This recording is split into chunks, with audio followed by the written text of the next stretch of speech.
ሰላም ሰላም ጤና ይስጥልን ውድ የጋት ሚዲያ ቤተሰቦች እንደያላችሁበት ሀገር የሰዓት አቆጣጠር እንደምን አላችሁ? እንደምን ቆያችሁ? ጥር 2 2018 በኢትዮጵያ የዘመን አቆጣጠር ጃንዋሪ 10 2026 በጎርጎሳውያን የዘመን አቆጣጠር የጋት የውሎ አጫጭር መረጃዎች ከዚህ እንደሚከተለው ወደ እናንተ አደርሳለሁኝ። ላይክ አድርጉ፣ ሸር አድርጉ፣ ሀሳብ አስተያየታችሁን አካፍሉ። በጋራ እንመማርበታለን። ኮሜንት ቦክሱ ላይ የመረጃ ክፍተቶች ካሉ የበለጠ ደግሞ በሌላ ቪው በሌላ አንግል ቢታይ በሚል የምትሉትና ሀሳብ አስተያየት አካፍሉ። የጋት ሚዲያ ሜምበር ሁኑ። በሱፐር ቻት በሱፐር ታንክስ ጋት ሚዲያን ደግፉ።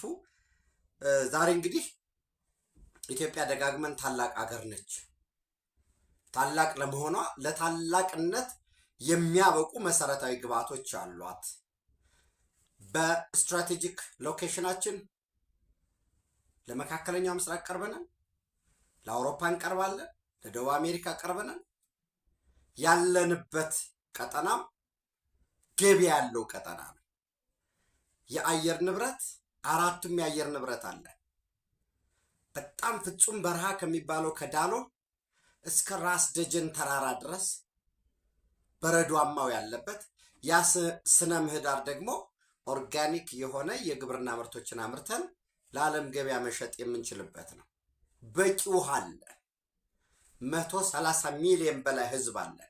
ይህ ህዝብ ኢኮኖሚያችን ሲያድግ ኮንሱም ያደርጋል፣ ይመገባል። ብዙ ሀገራት ኢኮኖሚያቸው ኑሯቸው ማምረት እየቻሉ ነገር ግን ኮንሱም የሚያደርግ ስለሌለ፣ የሚመገብ ስለሌለ፣ የሚለብስ ስለሌለ፣ የሚጠጣ ስለሌለ፣ የሚበላ ስለሌለ ኢኮኖሚያቸው የስራ ዕድል ፈጠራቸው በሌሎች ሀገራት ይሁንታ ላይ የተመሰረተ ይሆናል። እኛ ግን በጣም ብዙ ጨርቃጨርቅ ፋብሪካዎችን ብንገነባ በራሳችን በሀገር ውስጥ ገበያ በቂ ገበያ አለን።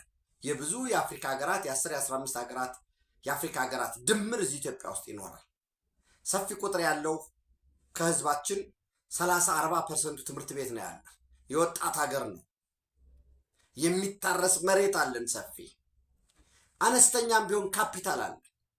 ይህንን አስተባብሮ መሬት እንዳለን፣ ጉልበት እንዳለን፣ የሰው ኃይል እንዳለን፣ ገበያ እንዳለን፣ በቂ ገበያ በራሳችን በሀገር ውስጥም በቀጠናውም ያለንበት ስትራቴጂክ ሎኬሽን ወሳኝ መሆኑን ተገንዝቦ የተሻለ ብቃት ያለው ዘመኑን የዋጀ አመራር የሚሰጥ መንግስት አለን፣ መዋቅር አለን።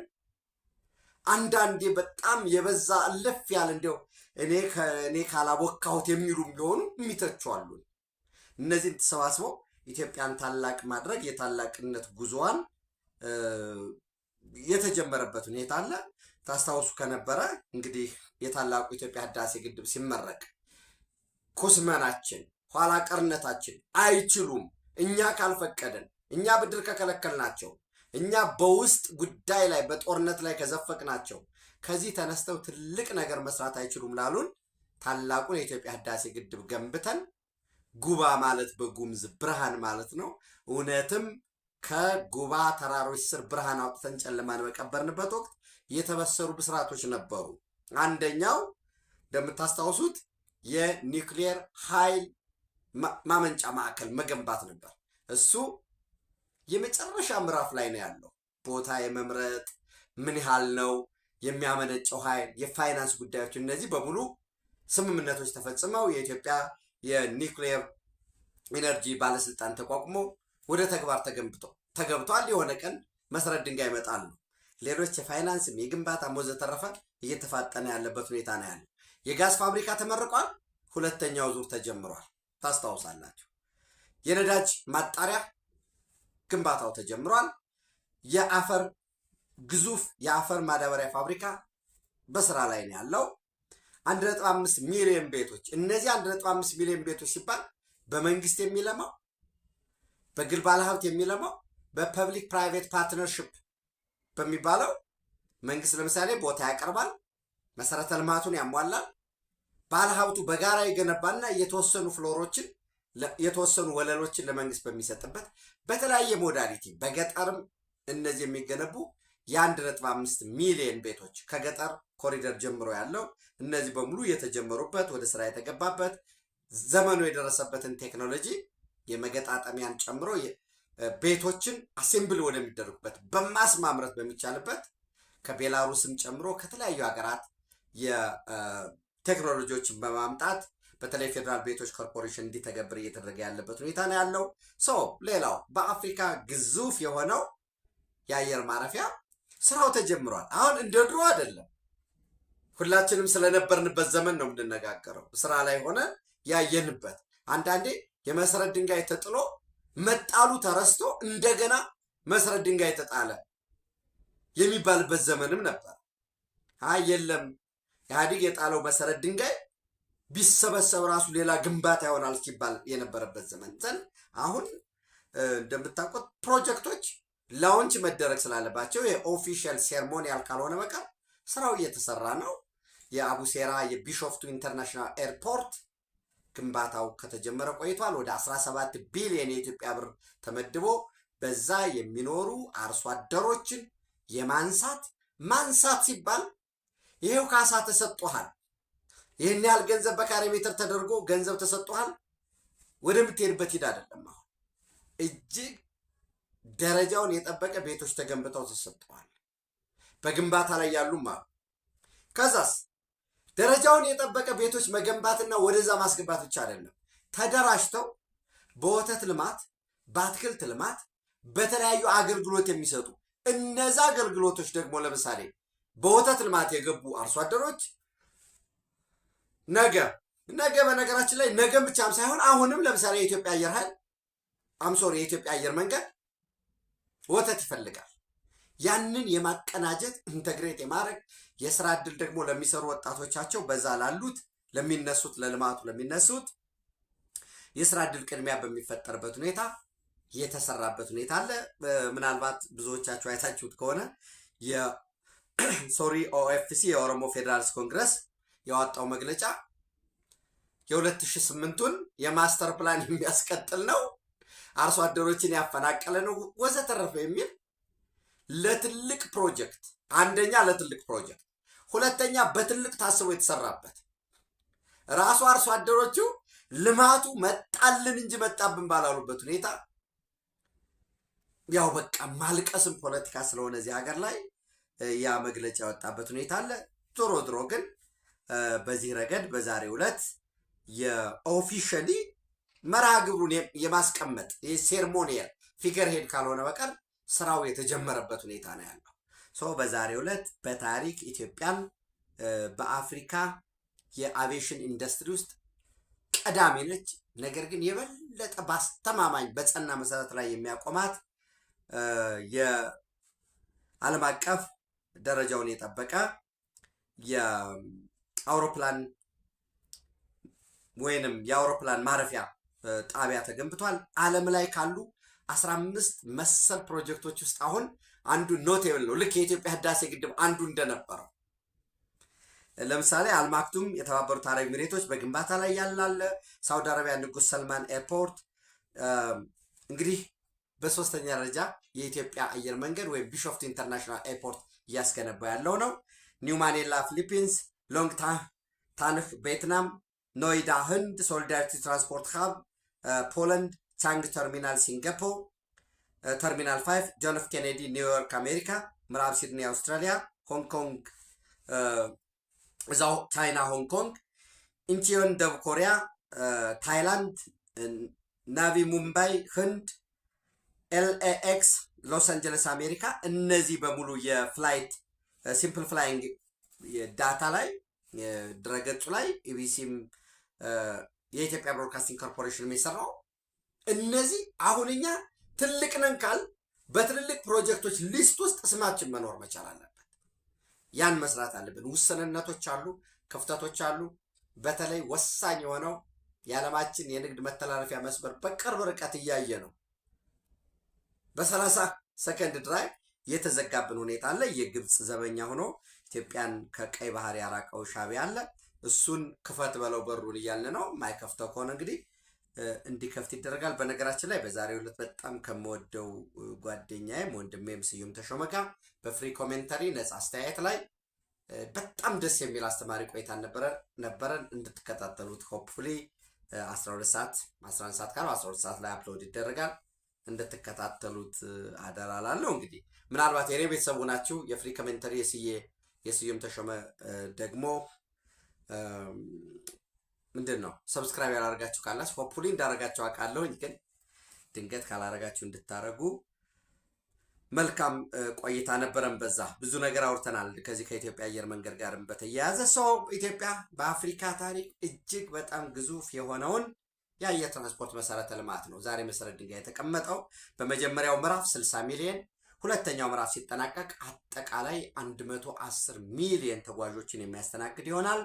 ይህም ኢትዮጵያን ከአፍሪካ ግንባር ቀደም ከዓለም ደግሞ ኖቴብል ከሆኑ ከሚጠሩ የአውሮፕላን ማረፊያ የኤር ትራንስፖርት መዳረሻ ማዕከል አንዱ ያደርጋታል። እንግዲህ ከአዲስ አበባ ጋር በከፍተኛ ፍጥነት የሚተሳሰር ነው የሚሆነው። ከቦሌ ዓለም አቀፍ ምንድን ነው የሚሆነው ወደፊት የሚለውን እናያለን። ቪአይፒ ነው ሊሆን የሚችለው ወይንስ ለሀገር ውስጥ በረራ ብቻ ነው የሚያስተናግደው ያኛው ዓለም አቀፉ ነው የሚለውን አብረን እናያለን። ዞሮ ዞሮ ያኛው ዓለም አቀፍ በረራዎች የሚስተናገዱበት ይሆንና ሆፕፉሊ የቦሌ ዓለም አቀፍ ደግሞ የሀገር ውስጥ በረራና የአፍሪካን በረራዎች ሊያስተናግድ ይችላል። እስኪ እናያለን። ዞሮ ዞሮ ግን ኢንቴግሬትድ ሆኖ በሰዓት እስከ 200 ኪሎ ሜትር በሚበር በሚምዘገዘግ ፈጣን የኤሌክትሪክ ባቡር ዊች ሚንስ ከቦሌ ዓለም አቀፍ ኢንተርናሽናል ኤርፖርት ተነስቶ ቢሾፍቱ ለመድረስ አቡሴራ እዛ ለመድረስ 8 ደቂቃ ማክሲሙም ማለት በ8 ደቂቃ ውስጥ ልክ እዚህ ቦሌ ሄድና አንድ ሰው ቢሾፍቱ መሄድ አይጠበቅበትም። እዚህ ቲኬት ከቆረጠ ቦሌ ይሄዳል። በቀጥታ ቼኪኑ እዚህ ሊሰራለት ይችላል።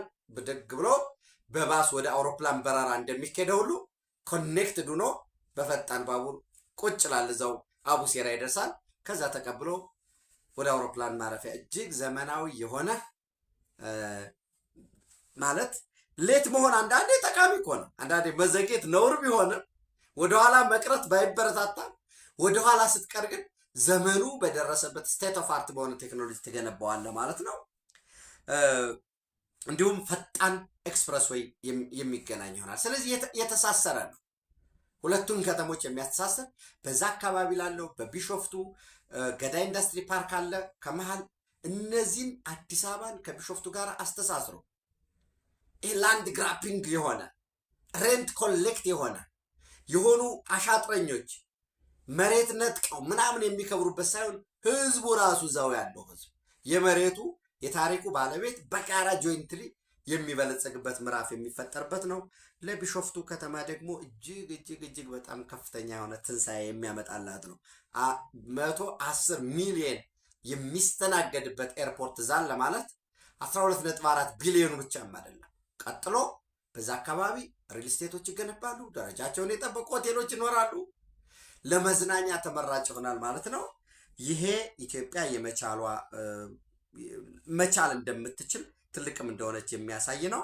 ምናልባት ከአዲስ አበባ በተሻለ አንድ ወዳጅ ነበረኝ፣ ከተሳሳትኩኝ እዚህ ካላችሁ ባለሙያዎች እንድታርሙን። ከባህር ጠለል በላይ ወደ ላይ ከፍ ባለ ቁጥር የፊውል ኮንሳምፕሽኑ እያደገ ነው የሚመጣው። ሰው ዝቅ ያሉ ከሲ ሌቭል ለምሳሌ ወዳጅ የነገረኝ ነው የምነግራችሁ። ቤስት የሚባለው ኢትዮጵያ ውስጥ ሰመራ በጣም ቤስት የሚባል ነው ብሎኛል። ከባህር ጠለል በላይ ወደ 432 ሜትር ስለሆነ ሌላው ለምሳሌ ቢሾፍቱን ብታዩ ወደ ከ1850 እስከ 1920 ነው። አቬሬጁን እንኳን ብንወስድ 1900 ነው። አይዲያል ነው ማለት ነው። የአዲስ አበባን ስታዩ ግን ከባህር ጠለል በላይ ኦልሞስት ተራራ ላይ ነው። 2355 ነው። ይሄ ከባህር ጠለል በላይ ከፍ እያለ በሄደ ቁጥር የፊውል ኮንሰምፕሽንን ወጭ አለው በሚል ይሄ እንግዲህ ከአንድ ፕሌን እነዚህ እንኳ የሜትር ከፍታዎች ሊያስገኙ የሚችለውን ኢኮኖሚክ አድቫንቴጅ ማየት ጥሩ ነው። ሰመራ 432 ነው። ባህር ዳር ወደ 1800 ገደማ ነው። በጣም አይዲያል የሆነ ነው። እነዚህ በሙሉ ተቀናጅተው ኢትዮጵያ በዘርፉ ውጤታማ ለመሆን በአፍሪካ ቀዳሚ መሆን ደግሞ የዚህ የአፍሪካ ፍሪ ኮንቲኔንታል ትሬድ አግሪመንት አለ። በዛም ልክ ሰማዩ በሙሉ ነፃ የሚሆንበት ኮኔክትድ የሚሆንበት እነዚህ አግሪመንቶች አሉ። አብረን የምናየው ነው የሚሆነው። በጣም ወሳኝ ነገር ነው። ከዚህ በፊት እንደተባለው በተደረጉ ነገሮች ላይ አንኮራም፣ እርካታ አይኖረንም። እርካታ የሚያሰጥ ነው፣ ትልቅ ነገር ነው።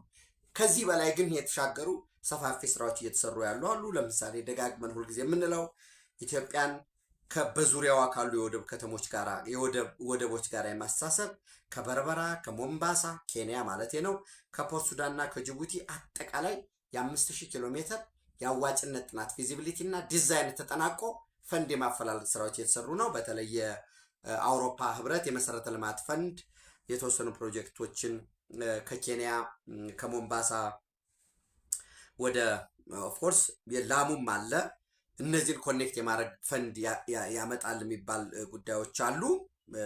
ተስፋ የሚደረግበት ከሶማሌላንድ ሃርጌሳ በርበራ ጋር የተያዘውን አንዳንድ የሌጋሊቲ ጉዳይ ካልሆነ በቀር $3 ቢሊዮን በማውጣት ፋይናንሱን ዩናይትድ አረብ ኤሚሬት ፋይናንስ እንደሚያደርገው ከዚህ በፊትም መረጃዎችን ወደ እናንተ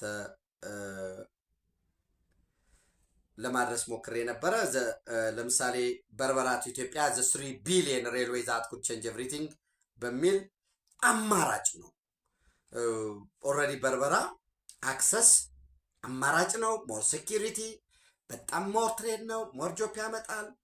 ደግሞ በጣም ብዙ አማራጭ ወደቦች ባሉ ቁጥር ደግሞ ተፈላጊነት ሶቨርኒቲ ይመጣል። የራሳችንን በባንዳዎች ሴራ በጠላቶቻችን የተቀናጀ ረዥም ጥልፍልፍ ዘበኛ ሻቢያ የሚባል ዘበኛ እንደ መዋቅር ኢሳያስ አፈወርቂ የሚባል ቁሞ ቀር ፍጹም ቀይ ባህርን ኢትዮጵያን ዘጋሁባታል እንጂ ራሱ ላይ የዘጋ በወደብ መሰረተ ልማት በሙሉ አፍሪካን ብታዩት ቢዚ ነው።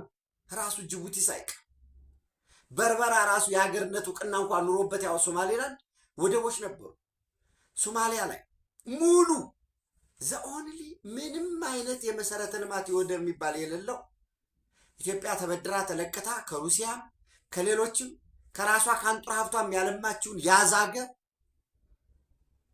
ራሱም የዛገ ኢሳያስ አፈወርቂ አለ። እሱን ማስወገድ በቀዳሚነት የኤርትራውያን የቤት ስራ ነው። ኤርትራውያንን መተባበር የሬድሲ አፋር የቀይ ባህር አፋር ዲሞክራቲክ ድርጅትን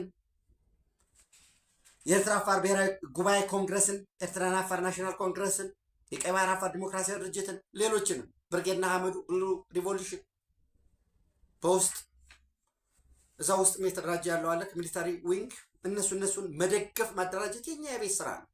ለምን ጎረቤትህ ሰላም ካላደረ ጎረቤት ለመለላክ ራሱ ሸበጥ ጫማ ለብሶ ኢትዮጵያን ለሚያተራምሱት ከስክስ ጫማ የሚገዛ የጦር መሳሪያ የሚገዛ እንዲህ አይነቱን ነቀርሳ ለአንዴና ለመጨረሻ ጊዜ መገላገል ያስፈልጋል። ዞሮ ዞሮ የ3 ቢሊዮን ፕሮጀክቶች አሉ።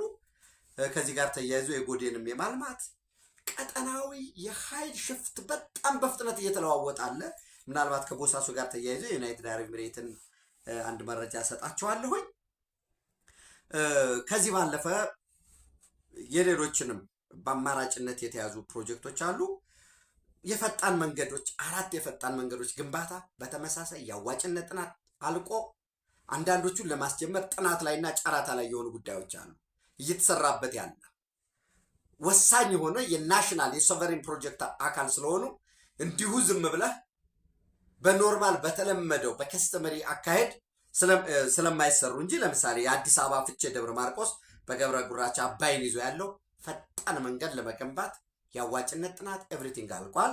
የአዲስ አበባ ወሊሶ አምቦ፣ አዲስ አበባ ወልቂጤ ጅማ፣ አዲስ አበባ ደብረ ብርሃን ኮምቦልቻ ደሴ እነዚህ በሙሉ በመጀመሪያ ምዕራፍ ቢሰሩና ዘንድ ለምሳሌ የአዲስ አበባ ፍቼ ደብረ ማርቆስ ሲያልቅ እዛ ላይ ያቆማል ማለት አይደለም፣ ይቀጥላል። ደብረ ማርቆስ፣ አማኑኤል፣ ደንበጫ እያለ ፍኖተ ሰላም፣ ቦሬ፣ እንጅባራ፣ ባህር ዳር ይገባል ማለት እዛ መሆን እንደገና አይቆምም፣ ይቀጥላል ወደ ጎንደር መተማናል። ሌሎችም እንዲሁ እስከ መቀሌ ከመቀሌ እስከ ላይ እስከ ዛላምበሳ የሚዘረጉ መንገዶች አሉ። ይሄ ቀላል አይደለም።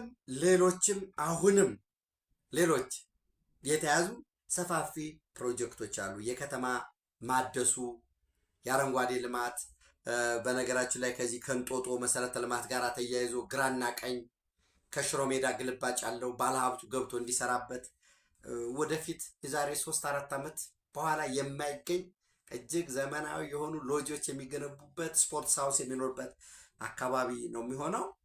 ለውጦች አሉ፣ ተስፋዎች አሉ፣ በጣም በጣም በጣም ብዙ እድሎች አሉ።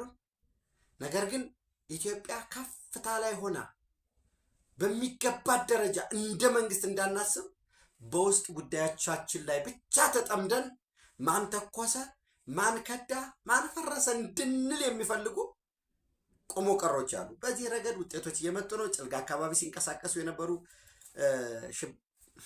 አሸባሪዎች ልንላቸው እንችላለን፣ ጸረ ሰላም የሆኑ ጽንፈኞች እጃቸውን እየሰጡ ያሉበት ሁኔታ አለ። እብናት በተመሳሳይ በዚህ ደጋመልዛ መናመቀጣዋ በሚባል አካባቢ ሲንቀሳቀሱ የነበሩ ከፍተኛ አመራሮችን ጨምሮ እጃቸውን የሰጡበት ሁኔታ አለ። ሌሎችም በድርድር ላይ ያሉ አሉ። አዳዲስ ነገሮችን እንሰማለን። ይህንን ማድረግ ያስፈልጋል ማለት ነው። ሌላ በተጨማሪ እንግዲህ ምንድን ነው ለደቡብ ሱዳን ሲሰጥ የነበረ በተለይ ጆንግሌ ግዛት ለሚገኙ ተረጂዎች ከአሜሪካ መንግስት ሲቀርብ የነበረ ድጋፍ ማቋረጡን የአሜሪካ መንግስት ገልጿል። እንግዲህ የጆንግሌ አካባቢ ተፈናቃዮችን ለሚሰጠው እርዳታ ቆመ ማለት በቀጣይ ወደ ኢትዮጵያም ሊመጡ ስለሚችሉ በዚህ ረገድ ዝግጁነት ያስፈልጋል። ከቬንዙዌላ ጋር ተያይዞ ዶናልድ ትራምፕ $100 ቢሊዮን ኢንቨስት እንዲደረግ የሚጠይቅ በትናንትናው ዕለት ወደ 14 አሜሪካ ውስጥ ያሉ ግዙፍ የነዳጅ ዘይት አምራችና አከፋፋዮች ጋር ስብሰባ ነበሩ። ሌሎችም የስፔን ካምፓኒዎችም አብረው ነበሩ። በዛ ምንድነው ፍቃድ የምታወጡት የምትሰሩ ስምምነት የምትፈጽሙ ከቬንዙዌላ ጋር አይደለም ከኛ ጋር ነው በሚል የተቀመጠ ጉዳይ አለና እንግዲህ ይህንን ቬንዙዌላ ላይ ከዚህ በፊት ንብረት ተወርሶብናል። 2 ጊዜ በተወረሰብን ሁኔታ አሁን ለሶስተኛ ሄደን ኢንቨስት ማድረግ በጣም አይከብድም ወይ በሚል የኤግዞን ቺፍ ኤክስኪዩቲቭ ኦፊሰር ያነሳዋል። ራይት ኦፍ ይደረጋል፣ ይሰረዛል። እንግዲህ እስካሁንማ በሚል የተቀምጣል። ያው 12 ቢሊዮን ሀብት አለኝ ብለዛ አስቀምጠ ከሆነ ካልሆነ ያው ራይት ኦፍ ይሆናል ብሎ ጀስሞክ ያደረገበት የቀለደበት ሁኔታ አለ። ከዚህ ከሶማሌላንድ ጋር ሶማሌላንድ ዩናይትድ አረብ ኤሚሬት ጋር ተያይዞ በተለይ የሳውዘርን ትራንዚሽን ካውንስሉ መሪ ያለ እኔ ፍቃድ አይዳሩስ አልዙባይዲ ያለ እኔ ፍቃድ ከኤደን በጀልባ ወደ በርበራ ከመጣ በኋላ ከበርበራ ወደ ሞቃዲሾ አድርገው የዩኤኢ ሚሊተሪ ኦፊሰሮች ወደ አቡዳቢ ወስደውታል በሚል በረራ እንደተከለከሉ ነግሬያቸው ነበረ። በተለይ ከኖርማል ሲቪል ፍላይት ውጭ ወታደራዊና የካርጎ ፍላይት ሶማሊያ ከልክላ ነበር። እሱን ተከትሎ እንግዲህ እየወጡ ያሉት መረጃዎች በተለይ ካሲማዳ ኦንላይን የሚባለው ከቦሳሶ በተደጋጋሚ ዩናይትድ አረብ ኤሚሬት ቦሳሶ ፖርትን በመጠቀም ለራፒድ ሰፖርት ፎርሱ ለሱዳን ተፋላሚ ኃይል የጦር መሳሪያ ታቀርባለች በሚል ክስ የተከሰስ ነበር። ዙሮ ከቦሳሶ እና ከሶማሊያ ውስጥ ያሉ በከባድ ቃጫኝ ወታደራዊ ቃጫኞች ወታደራዊ ቁሳቁሶችን በመጫን እየወጣች እንደሆነ የካሲማዳ ኦንላይንን ጠቅሶ የሶማሊ ጋርዲያን የዘገበበት ሁኔታ አለ። ቀጠናዊ ፈጣን የሆነ ቀጠናዊ የኃይል ልውውጦች እየተፈጠሩ ነው። እሱን ማየት ያስፈልጋል። ዩኤኢ ዊዝድሮስ ሚሊተሪ አሴት አፍተር ሶማሊያ ባንስ ኢትስ ኤርክራፍት በሚል ያስቀምጠዋል። ምንድን ነው የሚለው? አልዙባይዲን አስቀድሜ ያልኳቸው ነው። አኮርዲንግ ቱ ሪፖርትስ that he first arrived by boat in the Somaliland port city of Berbera before being airlifted to Mogadishu, where he subsequently departed for the island. For UAE cargo aircraft carrying weapons የጦር መሳሪያና ወታደራዊ ቁሳቁሶችን ከሞቃዲሾ እየለቀቁ እየወጡ ነው ያሉ። በተለይ ቦሳሶ ፑንትላንድ ይላል። the UAE has long been accused of using Bosaso as a transit hub for transporting weapons and mercenaries support Sudan's rapid support force in their conflict with the Sudan's government በሚል የተቀመጠ አለ። እንግዲህ ሌላው አንደኛው ይነሳ የነበረው በቻድ በኩል ሱዳን ተዋሳይ ስለሆነ በዛ ድጋፍ ያገኛሉ የሚል የኬንያን ኤርስፔስ ተጠቅመው ወደ ሳውት ሱዳን ይገባሉ። በተመሳሳይ ኢትዮጵያንም እንዲያደርጋል የሚል ክሱ መነሻው ከሳውዲ አረቢያ ከግብፅ እና የጂኦፖለቲክስ ጉዳይ ስለሆነ ከነዚህ ኢንተረስት ካላቸው ክስ ይነሳ ነበር። ይሄ የቀጠናው የኃይል ልውውጥ ምንድን ነው የሚመስለው? ከዚህ ጀርባ ዩናይትድ አረብ ኤሚሬት ከቦሳሶ ከፑንትላንድ ስትወጣ የፑንትላንድ ሰዎች ምን ስላገኙ ምን ጥቅም? ከዩናይትድ አረብ ኤሚሬት እና ሳውዲ አረቢያ ጀርባ ዩናይትድ አረብ ኤሚሬትን ከደቡብ የመን የሳውዘር ትራንዚሽን ካውንስልን ድጋፏን እንድታቆም እንድትስብ ወታደሯን ሚሊተሪ ኢኩዊፕመንቷን እንድታወጣ ከሶማሊያ በተለይ በዋነኝነት ከፑንትላንድ ከቦሳሶ የራሱን ከሞቃዲሾ ይሄ ለሞቃዲሾ ደሞዝ በመክፈል ቀጥታ የገንዘብ የበጀት ድጋፍ በመስጠት የሁማኒታሪያን አሲስታንስ በመስጠት የማይናቅ አስተዋጽኦ ነበራት ዩናይትድ አረብ ኤሚሬት። ይህንን እንዴት ነው የምትችለው የሚለው እንግዲህ አብረን እናያለን። ዞሮ ዞሮ ግን ቀጠናዊ የኃይል ልውጦች እንዳሉ ከጀርባ የአሜሪካኖች የጎላ ኢንተርቬንሽን እንዳለ ማየት አለብን። ልክ የመን ሰና ላይ ያለውም የሀውቲ አማጺም ሞሮለስ ኢራን በጣም የተወጠረችበት ሁኔታ ነው ያለው። ኢራን ኢንተርኔት ብላክአውት ስታደርግ ኤክስ ደግሞ የኤክስ ካምፓኒ ባለቤት እነሱ ደግሞ የስታርሊንኩን ይዞ የገባበት ሁኔታ ነው ያለው። በጣም አመጹም ተጠናክሮ ቀጥሏል። በዚህ በቀጣይ ቀናት ኢራን ላይ ኢንተርቬንሽን ይኖራል የሚል አናሊስቶች አሉ። እነዚህ ቀጠናዊ ነገሮች ምንድን ናቸው? ከዚህ ረገድ ያለው ኢኮኖሚ ጉዳይ፣ ከዚህ ጀርባ ያለው የቀጠናዊ አንድነት ጉዳይ፣ የኃይል አስተላለፉስ ምን ይመስላል የሚለውን ማየት አስፈላጊ ነው።